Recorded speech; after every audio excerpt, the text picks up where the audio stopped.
Within the past 48 hours, U.S. Democratic presidential hopeful Hillary Clinton took to the stage in Las Vegas for a rally on the very same day of the largest hacking convention in the world, DEF-CON 24, in the same city. Amidst cries of being hacked by the Russian government, the Clinton campaign has been hit by FBI investigations, the resignation of DNC chairperson Debbie Wasserman Schultz, and calls for the imprisonment of Hillary Clinton herself.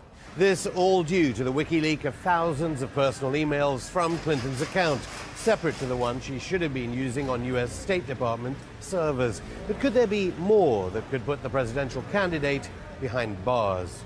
I'm Afshan Rattansi. This is Going Underground outside the Ecuadorian embassy in London, where WikiLeaks founder Julian Assange has been arbitrarily detained by the British government for 4 years. We asked Julian Assange whether he has the email that could put Hillary Clinton in prison and talk about whether the next leak could change the outcome of the US presidential election. That's all coming up in today's special edition of Going Underground. Julian Assange, thanks for agreeing for this interview. Aren't you worried that you're on this channel RT after being accused by Hillary Clinton, basically, of working for the Russian government? We know Russian intelligence agencies hacked into the DNC. WikiLeaks is now publishing all the hacked emails. I don't think WikiLeaks can be constantly worried about PR. I've been called a Mossad agent. It got so bad, in fact, that the ADL, the Anti-Defamation League, had to put out a press release denying that I was a Mossad agent. I'm not sure actually that's particularly helpful. A cat torturer, a CIA agent, etc. So it's expected with our publications. Russia has been brought up by Hillary Clinton, most recently, just a few days ago on Fox. So I think it is necessary to address what WikiLeaks feels is its perception of its own publication to the RT audience.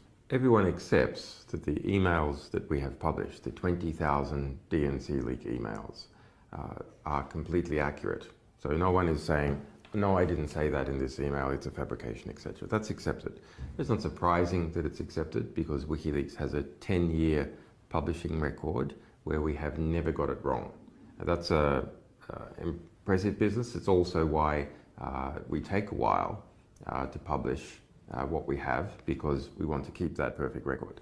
Now, given that the real source is known, in this case, it is the DNC, it is Debbie Wasserman Schultz, it is the Louis Miranda, the head of communications. We know they are the original source. So there's quite a difficulty in the Clinton campaign to try and outmaneuver the publication. So the content itself is unquestionable, so instead you have to bring in some other actor. So the actor that they've tried to bring in is the Russian intelligence services. Hillary Clinton just said, we know Russian intelligence agencies hacked into the DNC. We know they arranged for emails to be released. Yeah, so actually she has a slight variant on the we know. I don't think she says emails, I think she says some documents. Because the difference here is that do state actors hack the political organizations of different countries? Does the United States government do it? Absolutely. Of course, it hacks the political parties of many different countries. Does French intelligence, Chinese intelligence, Russian intelligence hack political parties in order to collect intelligence?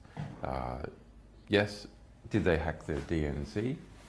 Has at least one state actor hacked the DNC? If you read very carefully, they say it's been hacked many times over the last 2 years. And our sources say that the DNC security is like Swiss cheese. The DNI, the Director of National Intelligence of the United States, several months ago said that both the RNC, the Republicans, and the DNC were being attacked by a range of actors, from philosophical opponents to states engaged in espionage. Now, the head of the DNI, James Clapper, who's responsible for all US intelligence agencies, he's the boss of the CIA. If anyone knows what the US intelligence agencies knows, he knows. And on Friday, he had to come out and say that there's a lot of media hyperventilation, that they have no idea as to what motivation is, even if they did know who it was. So that's the head of the DNI dampening down ideas that they know who it is. Now, this is a separate question to the release of our emails. So in the US media, there's been a deliberate conflation between DNC leaks, which is what we've been publishing, and DNC hacks of the US Democratic Party, which have occurred over the last 2 years, by their own admission, a number of times. I think this statement by Hillary Clinton on Fox really does need to be tackled because it concerns us directly in our publications.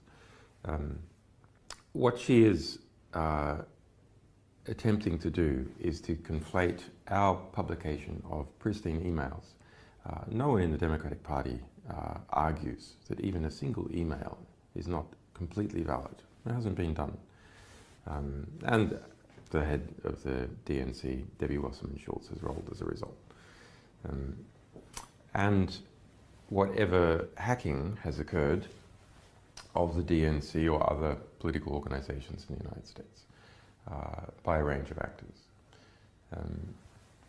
Now, in the middle, we have something which is the publication by other media organizations of information purportedly from the DNC, and it seems to be the case.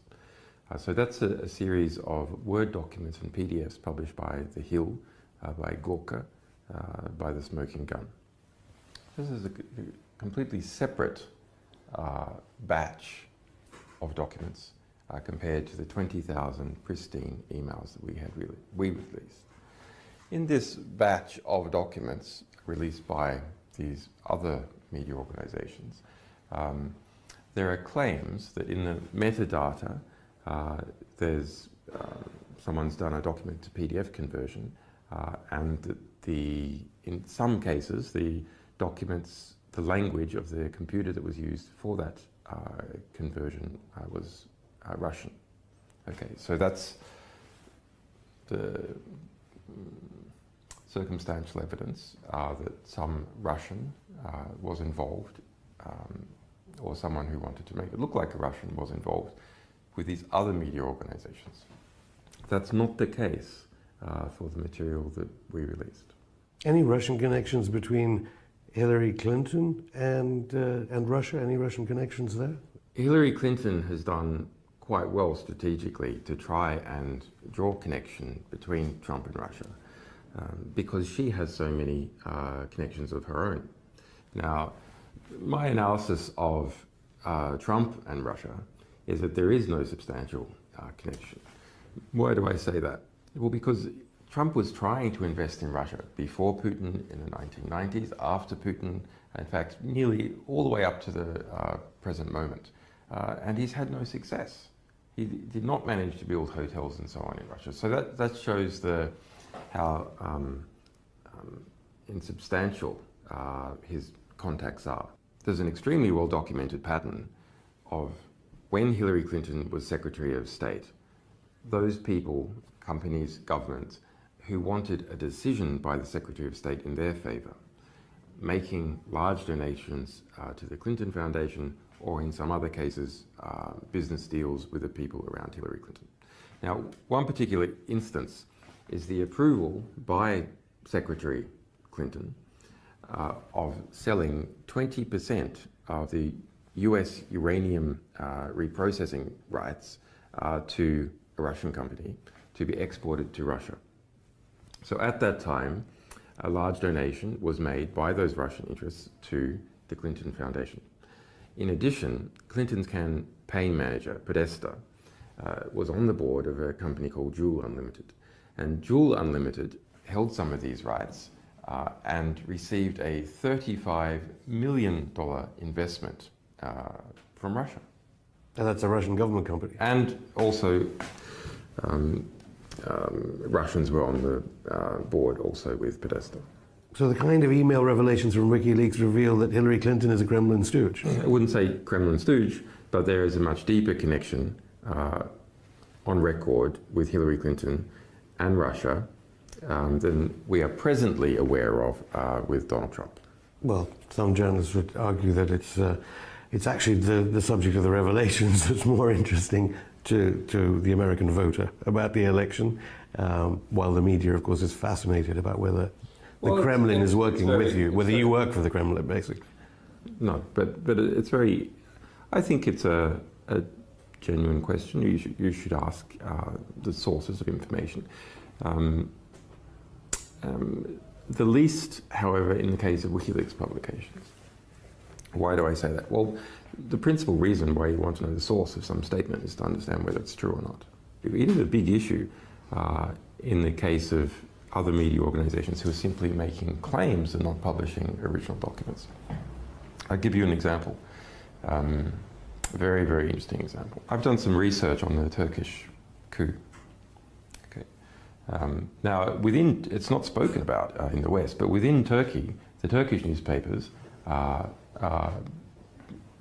publishing elements of a theory that the United States was directly involved in the coup. The US intelligence backed Fethullah Gulen, who's based in Pennsylvania, as the head of the Gulen cult that has been implicated in the coup.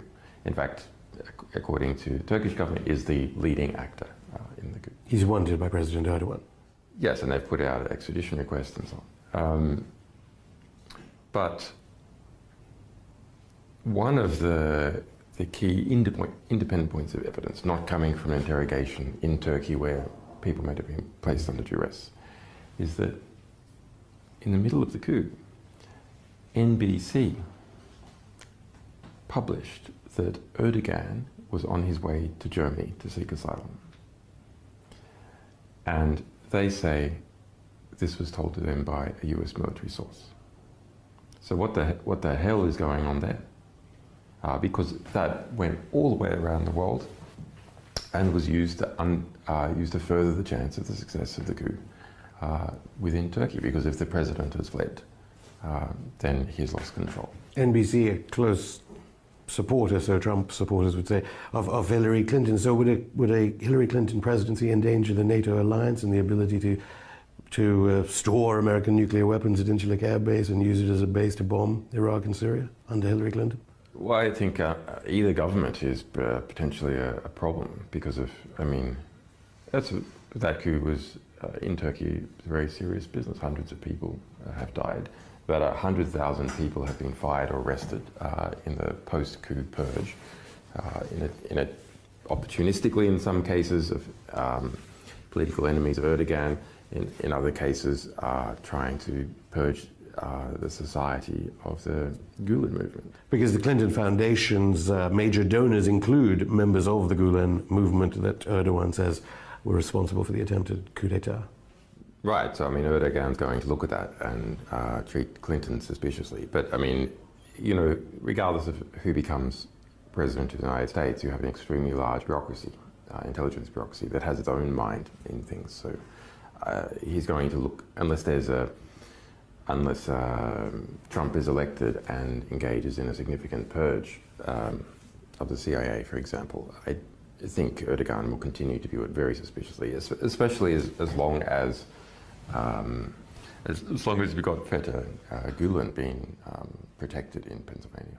Julian Assange, thanks. We'll have more from Julian just after this break.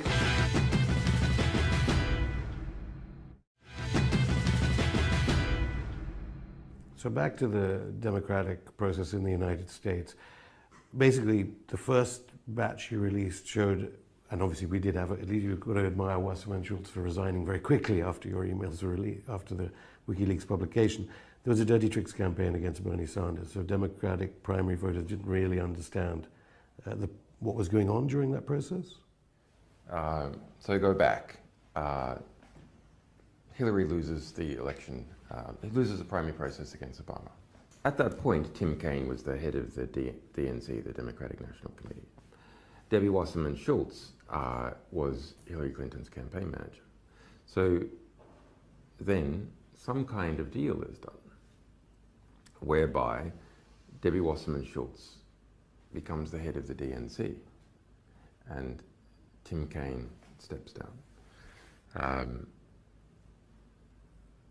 Now, if you're Hillary and you're thinking strategically that you're going to run again in 4 years or 8 years, to have your campaign manager as head of the DNC, controller of the, if you like, the regulator who's regulating the nomination competition, is a huge strategic advantage. Okay, so that now let's wind forward, and the 20,000 DNC leak emails that we released. Okay, so they're from Debbie Wasserman Schultz, head of the DNC, and 6 other prominent people, finance, communications, and so on. And so what they show is that within the DNC, there was a unity of the most senior people, including Debbie Wasserman Schultz, to act against Bernie Sanders in the nomination process and for Hillary Clinton. Now, in what particular actions were performed? Well, there's a lot of discussions. There's discussions about we can use a captive reporter and push out the fact that Bernie Sanders might be an atheist and not a Jew, and this is going to cost him in the South. And where MSNBC, on its most influential morning program, Morning Joe, was defending Bernie Sanders, then Debbie Wasserman Schultz called up the president of MSNBC. Amazingly, this is not reported in the US media. It is reported in the US media that they called up Chuck Todd, who's the host of Meet the Press. Okay. Something much more serious is not reported, that Debbie Wasserman Schultz herself personally called up the president of MSNBC to apply pressure in relation to positive coverage about Bernie Sanders on Morning Joe, their big morning TV program. Okay. Then to my mind, what is the most serious from an evidentiary point of view? It is the communications director, Louis Miranda, making an instruction to his staff to pump out a black propaganda story against Bernie Sanders, saying that his supporters were violent, and to put this out in a, quote, unattributable, unquote, manner. Why do I say that is the most serious? Because it is an instruction given through the chain of command to staff. It's not a discussion. It's not any one person calling up another person. And it is to depict Bernie Sanders supporters as violent. So that is not just a critique. That is not just to give Sanders a break here or make things a little bit harder for him there. It is to demonize a Democrat in the eyes of the public. So the Democratic Party demonizing a Democrat in the eyes of the public through covert means. Well, there is no way, presumably, Hillary Clinton can win if there is a link between Hillary Clinton and ISIS-Daesh. Now, I know your WikiLeaks is reviewing all these different emails. You have so many of them, and you need to look at them and who they can damage, who they can't, all sorts of things WikiLeaks does before releasing them. President Obama is now bombing ISIS-Daesh positions in Libya, so it's reported. Did Hillary Clinton use Libya as a conduit to sell arms to ISIS-Daesh in Syria? The US government, at the time that Hillary Clinton was in charge of foreign policy, did use Libya as a conduit to get arms to jihadists in Syria. That's well established, not just by a range of our materials, but by the investigative work of Cy Hirsch and a variety of other investigative reporters in the United States. Some of those even published in the New York Times. And any of the emails, I mean, you have mentioned that Libya comes up in so many of the emails that you've been releasing. As regards Hillary Clinton as Secretary of State. In the batch of 32,000 emails we released a few months back, there are 1,700 in relation to Libya. So including, I suppose that the most useful one is, which is colloquially referred to as Hillary Clinton's Libya brag sheet. So she was documenting all the ways in which she led the invasion of Libya in a political and, to a degree, an organizational sense. So pushing it within the US government, bringing in the European partners, etc., etc. Okay. Even going there herself personally. Anything to add to reports that, according to the French papers, the big French industrial conglomerate Lafarge, which has been donating money to the Clinton Foundation, and has got the reports in the French press were it was it was relating funds with ISIS-Daesh. Any information, any emails that connect up Hillary Clinton to ISIS-Daesh through Lafarge? Well, most of this work was done by Le Monde, so that's the New York Times equivalent of France.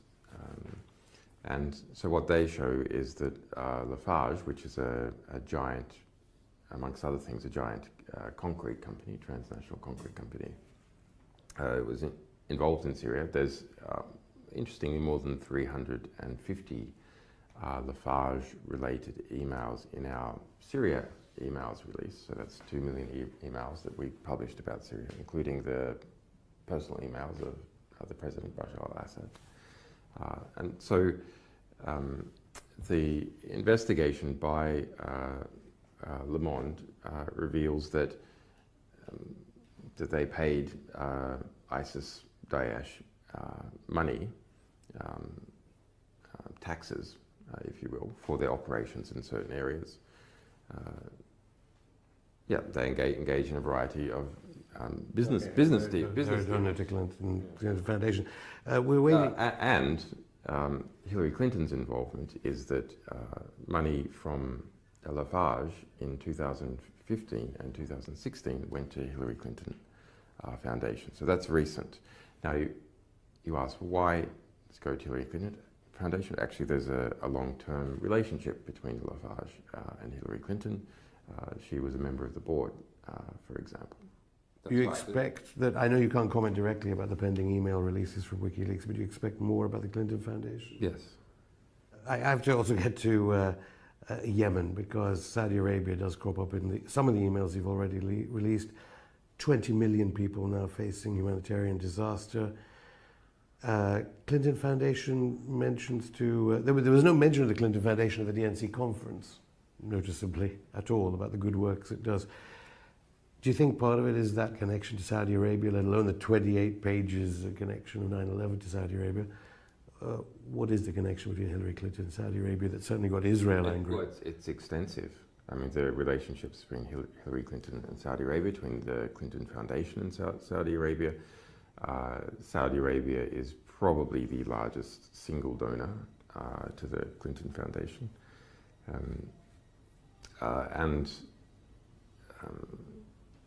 You can see Clinton's arms export policies, why she was Secretary of State, favoring extensively Saudi Arabia. Yeah, William Binney, the whistleblower who's been on our show, says that the NSA can easily get access to all these emails. So if there is illegality in the pending emails of your release, or malfeasance in the ones you've already released, President Obama could presumably act on it and get Hillary Clinton charged, regardless of whether you're about to release an email, which would mean that James Comey or the FBI would have no alternative but to arrest Hillary Clinton. Well, our view, which we have already stated, is that if the evidence that the FBI has is enough for a grand jury to indict already. That's not hard. It's actually saying that a grand jury will indict a ham sandwich if you're instructed to do so. Exactly. But which I'm having, because I have a grand jury myself, a federal grand jury in Washington D.C. I'm well aware of what they're like. But The prosecutor has to ask the grand jury to indict. And the prosecutor doesn't ask, the grand jury won't indict. So that's the basic problem. Do you believe she can win, given the emails you've so far not Can she win the election? That's an interesting question. I wouldn't be willing to say so far. And just one last question, away from the US presidential elections. It's 5 years since Mark Duggan was shot to death by British police. Of course, Black Lives Matter in the United States has come to the fore partly because of evidence gained via technology, mobile phone footage. What message would you have for Black Lives Matter, both in the United States and here in Britain? Well, it's transparency. I mean, the transparency in relation to DNC League, which took the head of Debbie Wasserman Schultz, head of the Democratic Party, that came from us presenting to the public pristine, original documentation of what people were doing. And the Black Lives Matter movement has come up, yes, by hard work for activists, but the core of what is driving it is footage that is undeniable, that everyone, it's not a matter of do you believe the police, do you believe the friends of the person who was shot, the witnesses. No, there's undeniable footage of exactly what has occurred, and that is not only stimulating parts of the black community. I think the black community has understood this for all too long, actually. But it's stimulating enormous acceptance and sympathy outside the black community because their argument is proven. Julian Assange, thank you.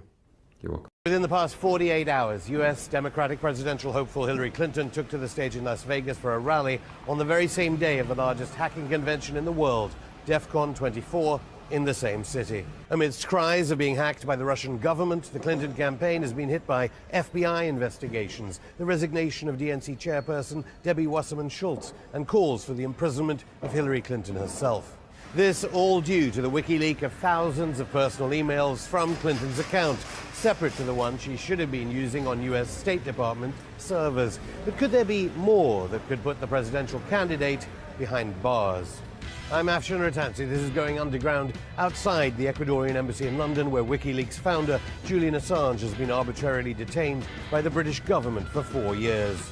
We asked Julian Assange whether he has the email that could put Hillary Clinton in prison and talk about whether the next leak could change the outcome of the US presidential election. That's all coming up in today's special edition of Going Underground.